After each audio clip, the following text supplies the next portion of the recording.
Hello, and welcome to the Angus and Pete Show. Views and opinions are strictly those of the presenters and their guests and should not be taken as advice. Goodness knows, we're not qualified to advise you about anything. Side effects may include mild amusement and occasional enlightenment with feelings of embarrassment, apathy, disappointment, and pity. Welcome to episode 22. I'm Angus Pacey. And I'm Pete Brown, and we are the Angus and Pete Show. A place where you can listen to two guys chatting about the riveting world of customer engagement. That's customer engagement, otherwise known as call centre, contact centre, customer service, customer experience, CX, or whatever else you're calling it this week. If you want to know more about us, check us out on LinkedIn. Pete, what have we got in the post bag this week? The usual interesting collection, some good stuff. First of all, John from Reading. Okay. John has listened to Terry on the RFP game, episode 21, the CX Insider. He said it was very interesting, very helpful, and it's good to listen to someone who is very effective. And I think that John probably knows Terry, which makes it even more credible. So thanks for that feedback, John. That was really good. Terry will be pleased to know that he did a good episode as well. He did a good episode. It was very popular. Phil from Manchester also got in touch, and he was talking about the episode that we did on Discovery. He said it was the best episode so far. And his message to our listeners is, if you're a sales lead, your top role is to get access to as many stakeholders as possible and stop hiding behind IT and procurement. A little bit of frustration there by the sounds of it. And he said, in his experience, if that happens, if you get sidetracked, if you don't cover your bases, then deals get lost. Interesting. Thanks, Phil, for listening, and thanks for your feedback. And finally, we had a message from Anton, who's in Dusseldorf in Germany. And he said that he listened to episode 16. Remember business case or basket case? Yeah. He said it's really useful. And it's good to know what being signed off by the board actually means in terms of process, in terms of the people that are involved. But there's a but here.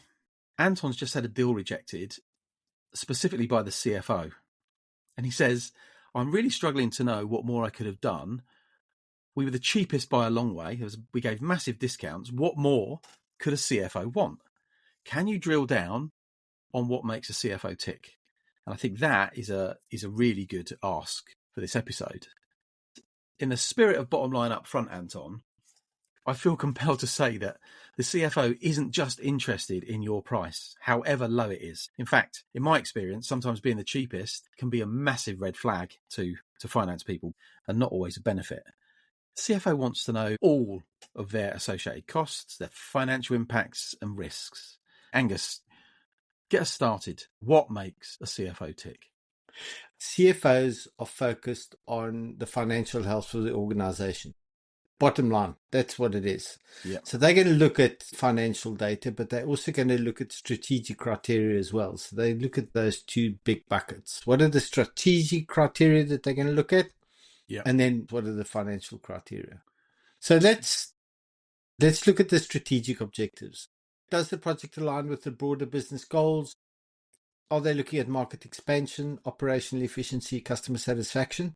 And they will always prioritize projects that directly support those strategic priorities and deliver the business value.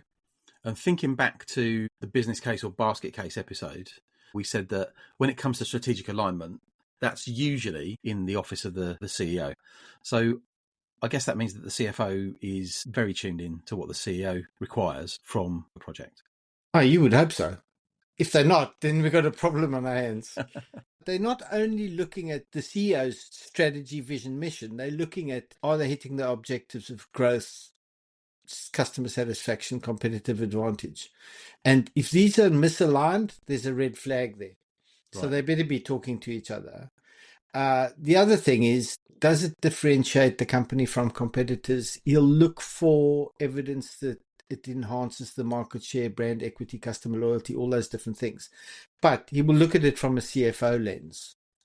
So on that subject of differentiation, I remember occasions in my past where the CFO has looked at a proposal with information about how successful this solution has been with competitors. And actually, that has been the reason not to use it. Because it just puts them in the same position. Right, exactly. What's different about that? Now, CFOs are looking and evaluating whether your project or initiative supports future growth. Now, does your project position the company to deal with increased demand, new markets, adapt to what's going to happen in the future? And investments with longer term benefits and flexibility will always score higher. Right. If this is a short term gain, it will score lower than something that's going to have a longer lifespan. The big one that every CFO is going to be looking at is revenue impacts. Now, what is the impact on the revenue? Is it going to create new revenue streams? Is it going to help them grow their market from that side? But the thing I've seen on a number of occasions, they will question ferociously the validity of the revenue assumptions. Right. Okay. Is this going to deliver new sales? When are those sales going to happen? What's the research behind that? You cannot bullshit your way through this, and you've got to document your assumptions. So whether it's the seller directly or their champion in the boardroom, making glib statements from case studies isn't going to cut it in this scenario. And I think we said in the basket case, business case episode, that a very effective way of dealing with a CFO is using their data. Yeah, use their data. And Yeah. this is where your champions can help you get that information. Skilling up your champion to be able to go and talk to the CFO, because you very rarely are going to get that opportunity. Sensitivity analysis is critical here. What's your best case? What's your likely case? What's your worst case? And be realistic. And they'll also look at speed to market. How much investment needs to happen before you get to market? Is this quick, or is it going to take a lot longer? And it's all about risk. So on the subject of risk, how responsive do you think CFOs are to start small and grow in terms of the implementation of a solution?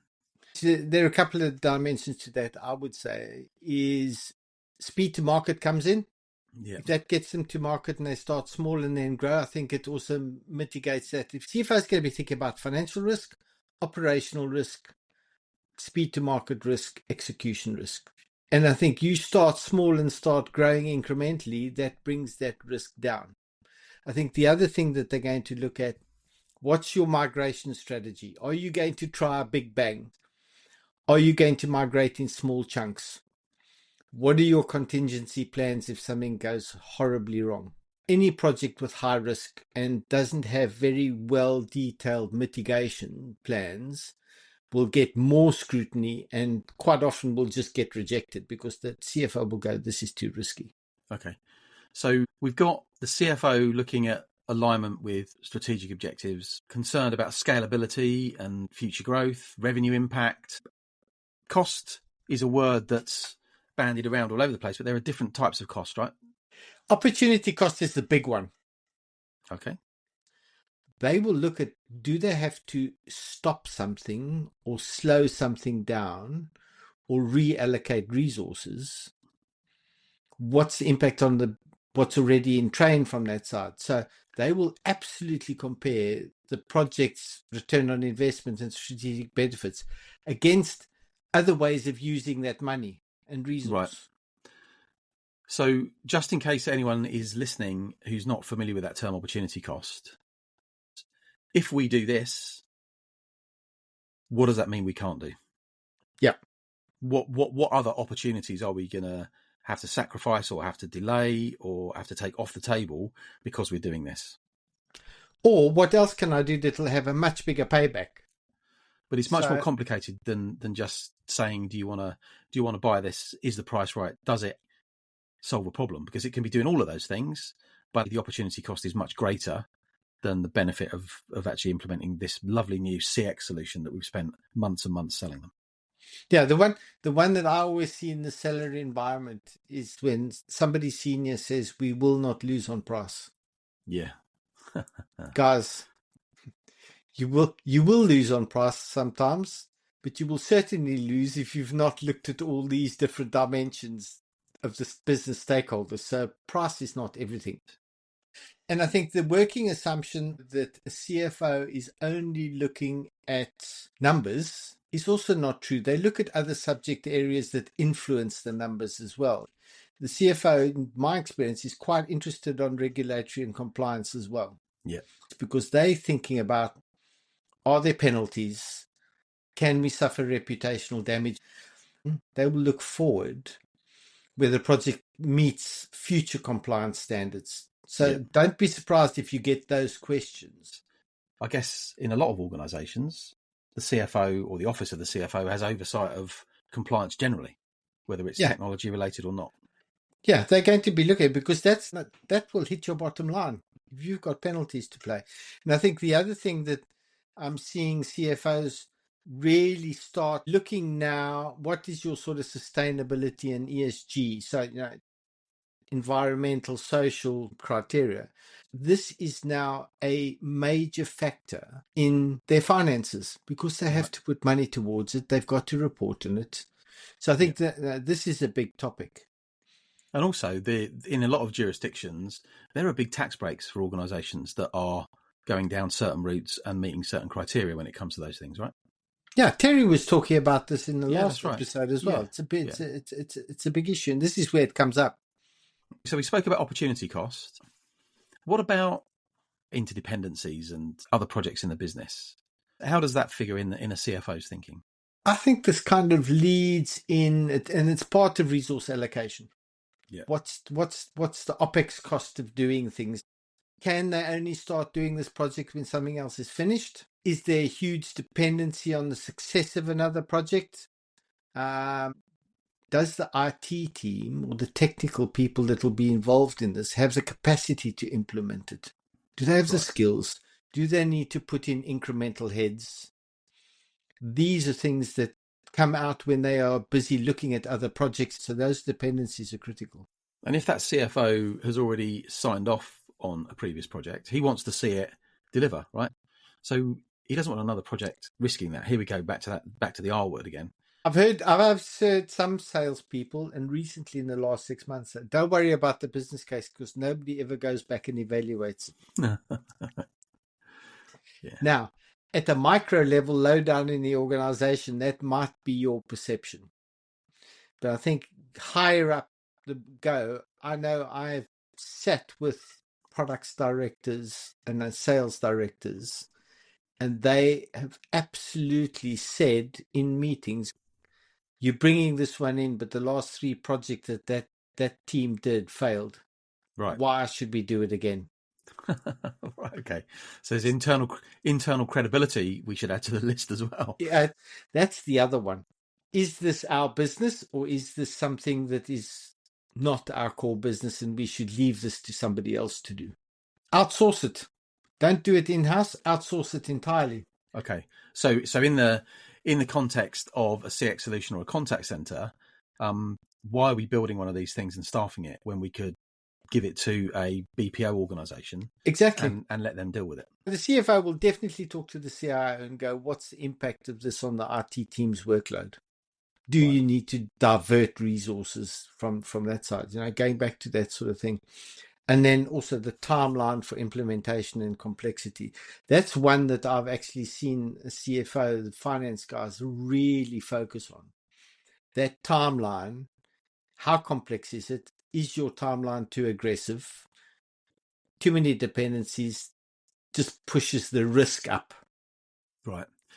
So I guess that also speaks to the topic that we've covered a few times, which is however technical your solution may be, however technically focused your implementation processes may be, you really do need to be able to articulate them in a way that a non-technical person can understand.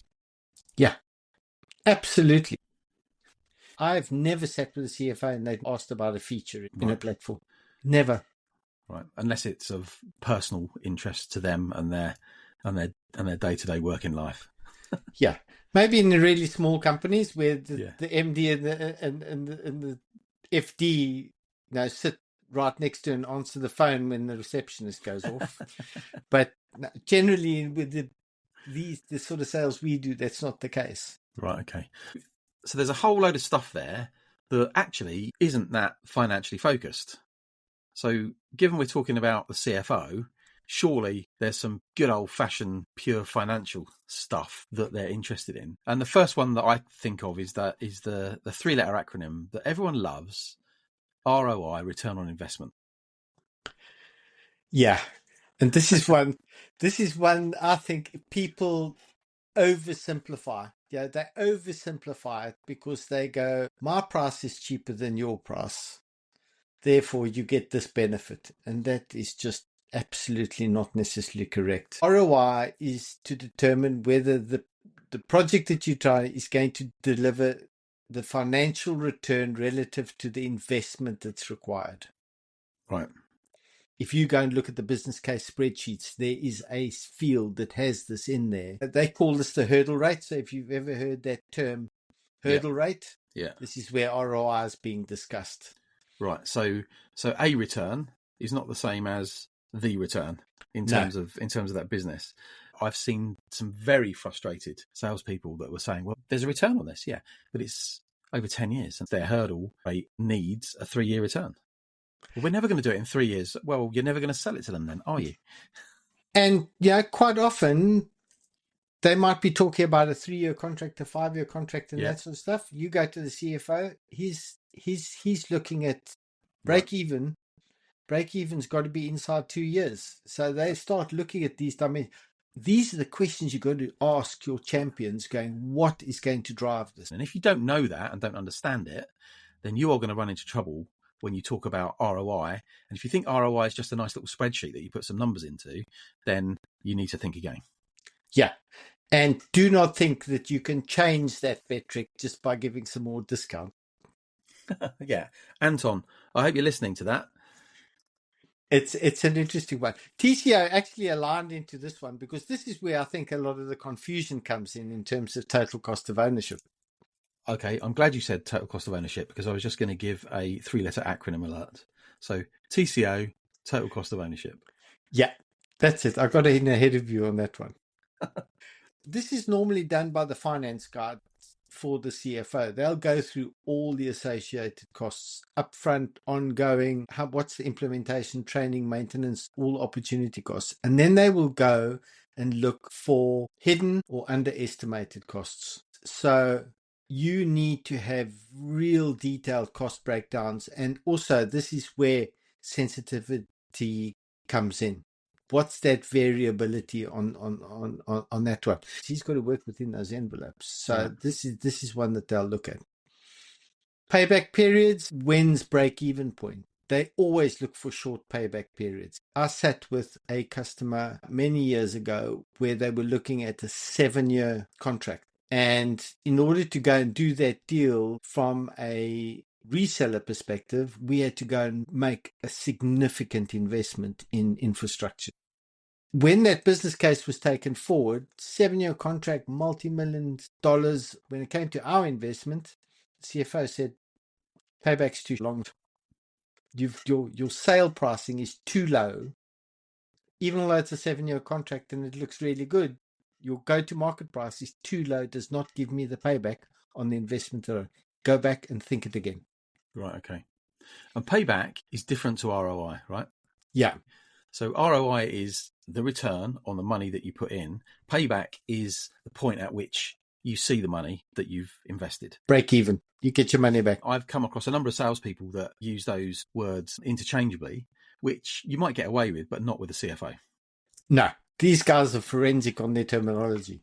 I think cost savings and efficiency gains, this is really difficult with CFOs because you've got to be able to explain why you're going to get a benefit. It might be reduced labor costs, streamlined processes, lower operation expenses. Just think about those 3 things, how difficult that is to actually evidence. But also, not only are they achievable, but also are they sustainable over the long term? Because the world changes so fast at the moment. Is it sustainable? Cost savings and efficiency gains from a CFO's perspective are required year on year. Right. So if you're putting your lovely shiny new CX solution into an organization that is being run inefficiently and awfully and is basically a shit show, it's not too difficult to show some very significant cost savings and efficiency gains, let's say over the first 12 months. But once you've got it all optimized and streamlined, the CFO's expectation quite often is, okay, now keep doing it to me. Yeah, and the other one is, and this comes back to start small and grow later, Yeah. is that when you start small, it's quite simple, and you can probably evidence all these different things quite easily. Yeah. But as it gets bigger, it gets more complex. Suddenly, those metrics are now questionable, and the CFO will absolutely drill down on that. They're not stupid. They're very experienced in seeing these things happen. So there's cost savings. What about cash flow? How does cash flow work? Because it seems to me that in the traditional world, we were asking the CFO to put his hand in his pocket and give us a big lump of cash for an on-prem solution. Now we're looking at a scenario where we're saying, actually, pay us as a service. So does the cloud help us in that respect with cash flow?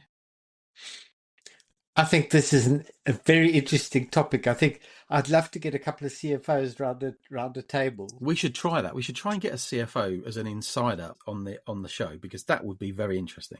I think it's a very good one. It's that question versus capex to opex, and what's the impact on the cash flow? Because everybody thinks opex is good, but I think a lot of CFOs think opex is really bad because it's unpredictable.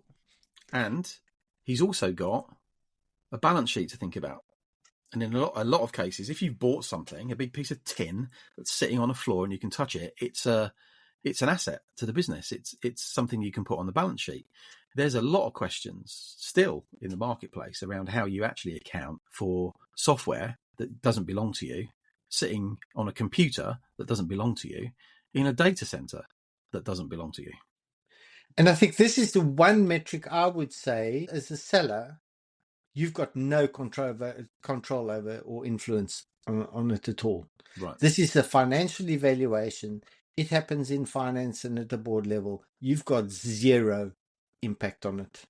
But you can find out roughly which way the wind's blowing, because that could be the reason why this whole thing is never going to fly.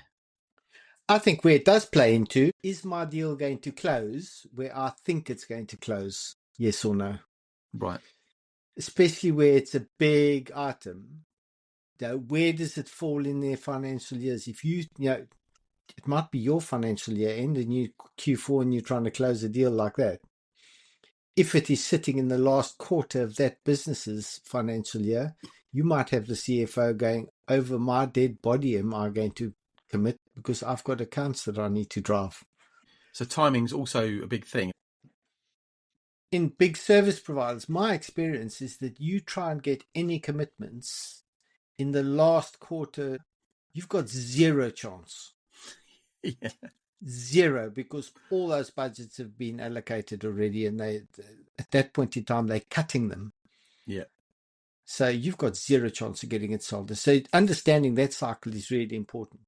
And then there's an internal one as well, which is the profitability of the investment, the internal rate of return. It's a financial metric that the finance jockeys use. It measures the return against the cost of capital. It's a financial metric. Right. Okay. It is always on a business case, but that's more an internal metric for me. Right. But at least if you go and Google those 5 or 6 things we've just spoken about and understand them, you'll be able to hold your own in a conversation with the CFO, right? Yeah. If you know those things, you can also ask the finance guys the right questions. Yeah. Okay. So how do you want your ROI, your return on investment, served up? What's your view of total cost of ownership? What do you need to know? What do you look at? How do you measure your payback period? What looks good to you? Cost savings and efficiency gains, cash flow. How do you measure that? And then there's the IRR, internal rate of return. Yeah. What are the metrics we need to hit in order to make this fly? Your finance coach, if you've got a finance coach, and I would get one if you can inside your sales cycle, will be able to give you those metrics. Right. And that finance coach does not have to be the CFO, right? No. Because one of the things in finance, they're typically very well structured, and there are rules that everyone knows top to bottom. So actually, in this instance, junior people may not know the ins and outs of the way that the business is operating, but they'll know the rules under which they're operating. So it's okay to have champions that aren't necessarily senior people in this instance. And quite often it's those junior people that will turn around to the senior people going, it breaks this rule, stop. Yeah. Oh, yes. Because that's their job. Yeah, that's true enough. Okay. So I think, just to kind of finish it off, if you take a business case to the CFO and you're helping somebody do that, you've got to think about those both strategic and financial criteria. Okay. The CFOs are going to absolutely make sure that strategic goals, future growth, revenue impact are as they need them to be, and they're going to be focused on balancing that risk, opportunity, cost, and compliance considerations. And they'll look at all the financial metrics. But don't forget the input from other stakeholders like the CEO and the CIO that they're going to give to that CFO. They all in lockstep. Their organizations think together from that perspective. Okay. So, all right, we've been bouncing this around. What do you think the 5 key takeaways are that people need to think about when they're thinking about taking a business case to a CFO? Okay, so I'd start with strategic alignment and clearly demonstrate how your project, your proposal aligns with the organization's strategic objectives. So whether that's market expansion, whether it's operational efficiency, innovation, what are you delivering? How does it align to their strategic direction, and how are they going to measure it? That's number one. The second one is an obvious one, I guess, for the office of the CFO. Emphasize the financial viability of this thing. Return on investment, total cost of ownership, payback period, potential cost savings, efficiency gains, all of those financial things. Be clear about why your solution is viable in all of those boxes. We can't say the next one enough. Address risk.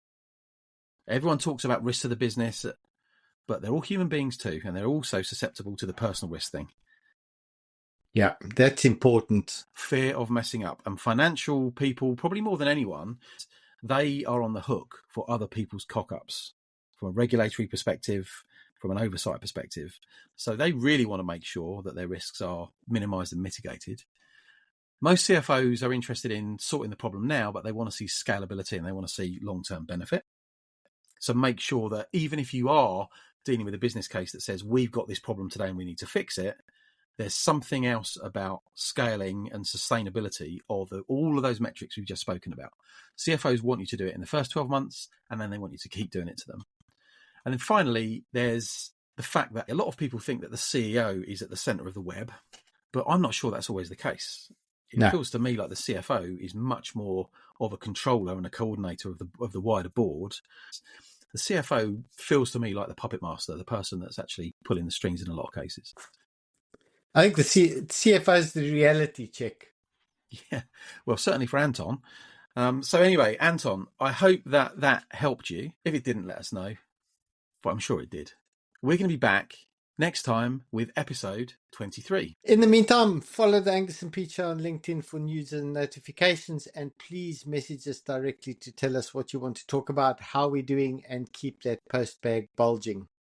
The show's available on all your favourite podcast platforms, so listen, like, subscribe, and share to help us spread the word. Pete, we cannot go without a joke of the week. Joke of the week time. Well, here we go. Would you like to hear my CFO story? Has to be one. So a sales specialist is giving a presentation to a financial team about this whizzy new cloud-based analytics software. And halfway through, the CFO interrupts and says, excuse me, let me just get this straight. You're telling me that with this tool, we can predict revenue, we can track expenses, we can look at our ROI, we can look at our hurdle rates, we can manage our risk, and we can do all of this stuff automatically. And the salesperson nods excitedly and says, yes, exactly. And it uses machine learning to improve accuracy.